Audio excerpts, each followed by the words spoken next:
नमस्कार, आप देख रहे हैं लोकमत हिंदी। मेरा नाम है सोनू कनौजिया।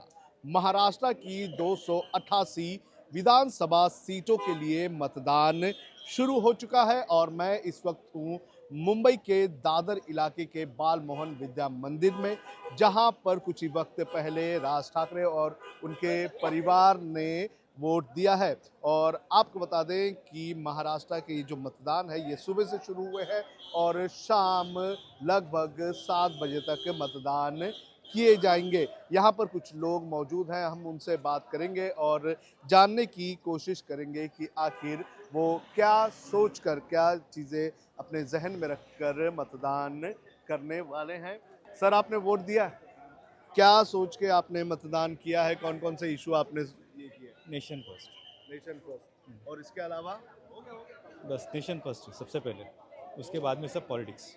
नहीं तो फिर नेशन फर्स्ट तो ठीक है, केंद्र में मोदी जी की सरकार भी है, लेकिन ये तो स्टेट का चुनाव है। डेवलपमेंट का ही एक इशू है, तो डेवलपमेंट के हिसाब से जैसे जीडीपी ग्रोथ होगा वैसा नेशन फर्स्ट आएगा ना, जी। तो उसी को हेल्प करना है। तो आपको क्या लगता है कौन सी गवर्नमेंट जो है वो अच्छा काम करेगी? अभी मनसे और खाली ये एक नाथ शिंदे, ये दोनों बीजेपी, लोग? अच्छा, दोनों अलायंस में आ सकते हैं। दोनों अलायंस में, दोनों को चांसेस है। ओके, और मैडम, आपने वोट दिया है, क्या सोचकर वोट दिया? सही उम्मीदवार आए ताकि साधारण पब्लिक को तकलीफ नहीं होगी हर चीज़ की। किस तरह की तकलीफों की आप बात कर रहे हैं? कौन जैसे कौन? नॉर्मल तकलीफ है, कोई भी पानी की समस्या, इसको मतलब जो आम आदमी को तकलीफ होती है वही बोल रही हूँ। पिछले जो 2.5 साल में जो महाराष्ट्र में पार्टियां टूटी है, क्या उसका असर भी आप लोगों को देखने मिलता है? हो सकता है, कुछ बता नहीं सकते। नहीं तो आप किस तरह से देखते हैं? नहीं, अभी पहले जैसा कुछ रहा ही नहीं है, क्योंकि कौन आदमी किस पार्टी में वही पता नहीं चलता है। वोट देने के टाइम जब आप जाते हैं तो कितना कंफ्यूजन होता है? कन्फ्यूजन होता है, जो काम करेगा वही रिजल्ट में अच्छा तरह आएगा ना। और भी लोग हैं, हम उनसे भी बात करेंगे। दादा, आपने वोट दिया?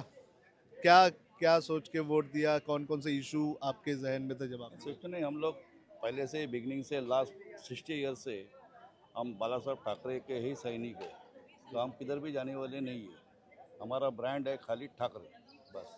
ठाकरे मतलब राज ठाकरे या फिर उद्धव ठाकरे या फिर? ठाकरे बोलो तो ठाकरे, शिवसेना ठाकरे। यानी कि उद्धव ठाकरे। आप बताइए क्या? मैं भी इनके मत से सहमत हूँ कि जब स्थापना हुई बाला साहेब ठाकरे ने शिवसेना स्थापन की, जी तभी से हम बाला साहेब के शिव सैनिकी है।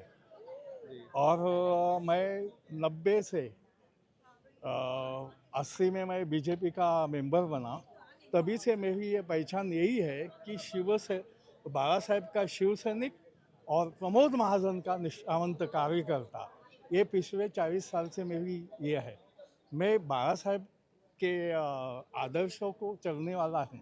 पहला मैं बाला साहेब का शिव सैनिक हूँ, बाद में बीजेपी का कार्यकर्ता। और प्रमोद महाजन ने मुझे ये बात बताई थी उनकी हत्या होने के पहले 6 महीना, जब ये नारायण राय की हत्या हुई, तो उन्होंने एक बात मेरे को समझ में आई कि निष्ठावंत बीजेपी कार्यकर्ता ने शिवसेना से साथ आप रहेंगे तो आप सुरक्षित रहेंगे। शिवसेना अगर कमज़ोर बन गई तो बीजेपी का महाराष्ट्र में कोई अस्तित्व नहीं रहेगा। और उनकी बात मैं की, आज भी मैं बाला साहेब का शिव सैनिक हूँ और प्रमोद महाजन का निष्ठावंत कार्यकर्ता होने के नाते मैं नहीं तो शिवसेना फिर अभी का शिवसेना जो टूट गई है तो उसको कैसे देखते हैं? 2 हिस्सों में शिवसेना ये टूट गई। देखो तो आप असली कौन सी और नकली कौन सी? उसमें असली का नहीं, मूल शिवसेना है। 19 जून 1966 में जो स्थापन हुई वो मूल शिवसेना है। बाकी का जो है वो है। तो असली या नकली का सवाल ही नहीं, मूल शिवसेना कौन सी है। तो कौन सी? आपको क्या लगता है? अभी तो दो बाला साहेब की शिवसेना रहेगी, अभी उद्धव बाला साहेब ठाकरे है, जी। तो उनका मैं अभी शिवसैनिक हूँ और निष्ठावंत भाजपा का कार्यकर्ता। और निष्ठावंत भाजपा का कार्यकर्ता मूल से शिवसेना के साथ ही रहेगा मरते दम तक। यानी कि जो निष्ठावान कार्यकर्ता है हाँ, भाजपा आज का, वो उद्धव वो ठाकरे के उद्धव साथ है। ठाकरे के साथ है। और जो फुटे है वो रहेगी, क्योंकि वो व्यवसायी आयाराम है। आज जो आयाम है वो उनके साथ है जी। और निष्ठावंत है वो मूल सेना के साथ है। ये बात है रियल। काफ़ी इंटरेस्टिंग है, इनका सवाल मुझे काफ़ी इंटरेस्टिंग लगा। भाजपा के कार्यकर्ता हैं, लेकिन उनका ये कहना है कि वो उद्धव बाला साहेब ठाकरे के साथ हैं। तो ऐसे कई सारे रिएक्शंस हमें देखने मिलेंगे। काफ़ी यंग वोटर्स भी इस चुनाव में वोट देते हुए नज़र आ रहे हैं। कई लोग जो है पहली बार वोट देंगे, कुछ लोग आएंगे, हम उनसे भी बात करने की कोशिश करेंगे और जानने की कोशिश करेंगे कि किस तरह से वो वोट दे रहे हैं, क्या सोच रहे हैं, क्या चीज़ें, कौन से मुद्दे उनके जहन में हैं। इन सारी चीज़ों पर हम बात करेंगे। फ्री एंड फेयर इलेक्शन होना चाहिए, डेवलपमेंट होना चाहिए, सबके हित में होना चाहिए, बस इतना ही। महाराष्ट्र में बड़े पैमाने पर वोटिंग चल रही है।